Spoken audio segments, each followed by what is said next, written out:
na nag-ala gagambang kuryente.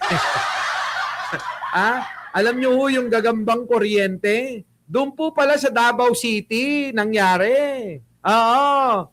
Biruin nyo mga kababayan ko, abay, grabe. Sabi rito, baste, ang alaga mo, ba't mo pinakawalan, eka? Hindi lang ho yan mga kababayan ko, marami pang iba. Ito pa nga, ayan, sabi rito, ayan, Ano sabi? Mga kababayan ko, lalaki sa Davao City, naglalakad sa cable, positibo sa cocaine, heroin. Grabe, no? Kaya mga kababayan, yung Davao City, pugad na ng mga tulak at punong-puno na ng droga dyan. Kaya mga kababayan ko, eto sinasabi ko sa inyo, sa Davao City, mga kababayan, ganito ang laging eksena nila. Puro po ba mga kababayan kakaiba? Di ba? Kung hindi estudyante, nagbitbit ng maraming droga, binebenta. Kung hindi, magsyota, sinaksak parehas, nilaglag mula sa third floor pababa. Tapos sasabihin nila, safe na safe ang Davao, eka. Ito na naman mga kababayan, dalawa, latest mga kababayan ko. Oo, lalaki sa Davao City, naging gagamba. Gagambang kuryente, ampeg niya mga kababayan kasi, mga kababayan ko, daig niya pa mga kababayan si Spider-Man. Biruin ninyo mga kababayan ko, yung kuryente kanyang nilalakaran. Tapos mga kababayan, sasabihin ni Baste, safe sa Davao? Sasabihin ni Digong, safe sa Davao? Sasabihin ni Sarah, safe sa Davao? Safe yung mga, mga adik. Grabe, mga kababayan ko. Ayan, yan, isang lalaki na mataan sa Davao City na naglalakad sa kable ng kuryente. Nakuhanan ng isang netizen ang lalaking paduyan-duyan. Matindi.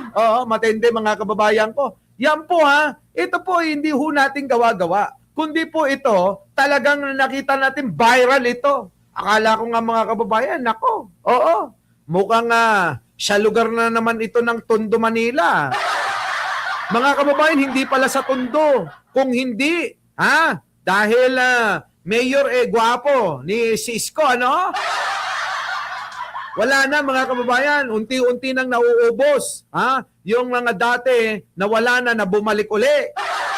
Ngayon, nalaman-laman ko mga kababayan, siya Davao pala, Davao City mismo. Naglalakad, Hindi kaya sinusuplayan ito ng mga Duterte?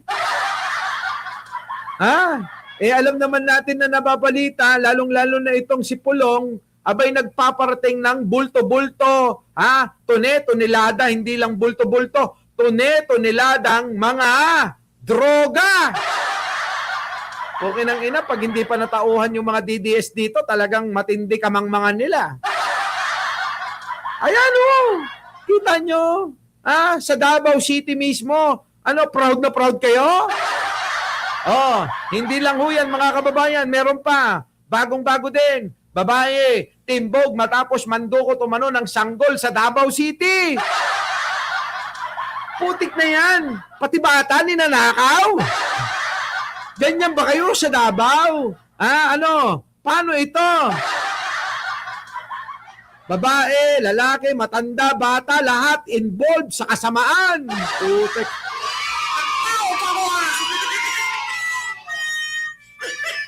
Ano yan? Iaalay nyo kay Digong itong sanggol na dinudukot? Buti na lang natimbog. Diba mga kababayan ko? Siguro, Jojo Chavez, nila ito, iaalay kay Digong. Matindi. Ibang klase mga kababayan ko. Samantala ngayon mga kababayan, wala na masyado. Sa totoo lang, ang dami na drug-free. Sa buong kamay nilaan. Kung meron man, ewan ko na lang, bakit meron pa yan? Bakit ba yung mga mayor nyo kasi anong ginagawa niyan? Di ba? Safe na safe sa Davao. Pati anak ninyo, nanakawin lang.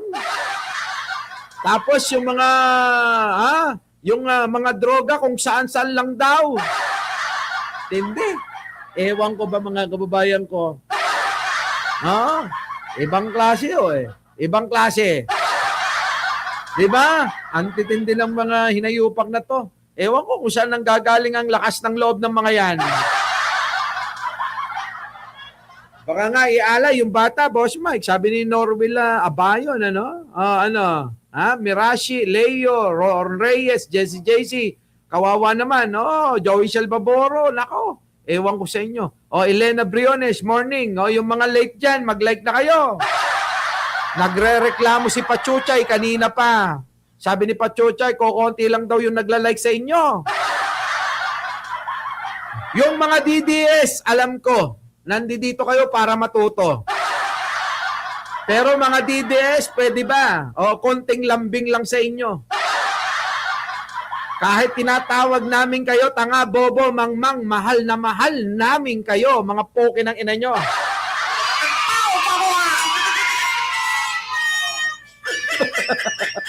Diba? Oy! Ano? Oy, mag-like na kayo!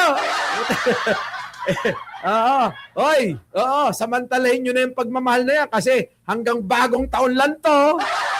Paglipas mga kababayan, at pumasok na yung January 1, pasensyahan na tayo. Di ba?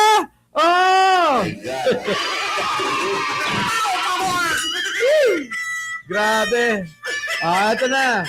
Nag-like na ba kayo? Dito na tayo mga kababayan ko. Grabe. Pasok natin to. Mag-like na kayo. Pasok! Magbigay ng isang pangalan. Alam nyo mga kababayan ko, ito si Libiste. Ang dami na itong, mga kababayan Ang daming mga pasikot-sikot, ang daming drama, ang daming pukin ang ina rin to.